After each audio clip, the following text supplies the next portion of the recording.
Брзината сега е од суштинско значење и целта е планот за раст на Западен Балкан да почне да дава резултати веќе следната година. Ова е главната порака од планот за раст на Западен Балкан кој за прв пат се објавува заедно со извештаите за напредокот на Македонија, Србија, Црна Гора, Албанија, Босна и Херцеговина и Косово. With this plan we can help the region to raise at least another third of its GDP.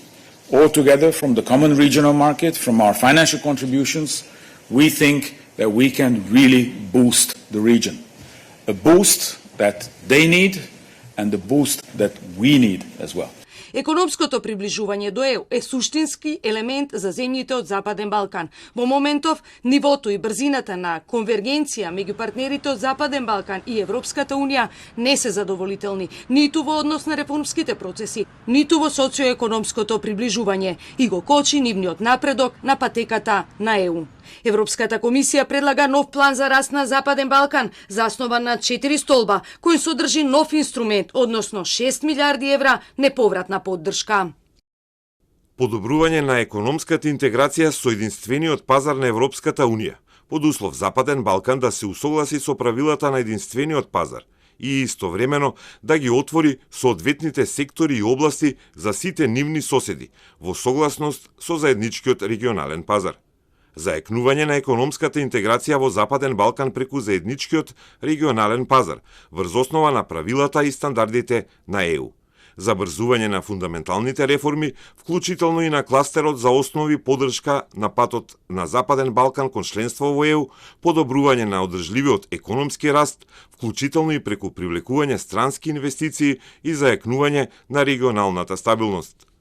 Зголемување на финансиската помош за поддршка на реформите преку Фондот за реформи и раст за Западен Балкан. Нов инструмент во вредност од 6 милиарди евра неповратна поддршка и поддршка за заем. Во извештајот на Европската комисија се наведува дека се потребни инвестиции во модернизација на економијата како и во инфраструктурата, за што е потребна дополнителна финансиска помош. Во исто време, основните реформи, вклучително и зајакнување на владењето на правото и основните права.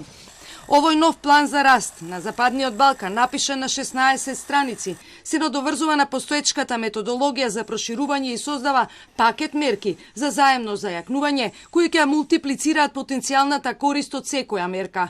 Еден од деловите во планот за раст предвидува преквалификација и усовршување, односно можност за вработување и обука на жителите од сите земји на Западен Балкан, како и проширување на членството во Европас. На младите да им се олесни да студираат во странство преку олеснување на признавање на академските квалификации и приоритетите на мобилност.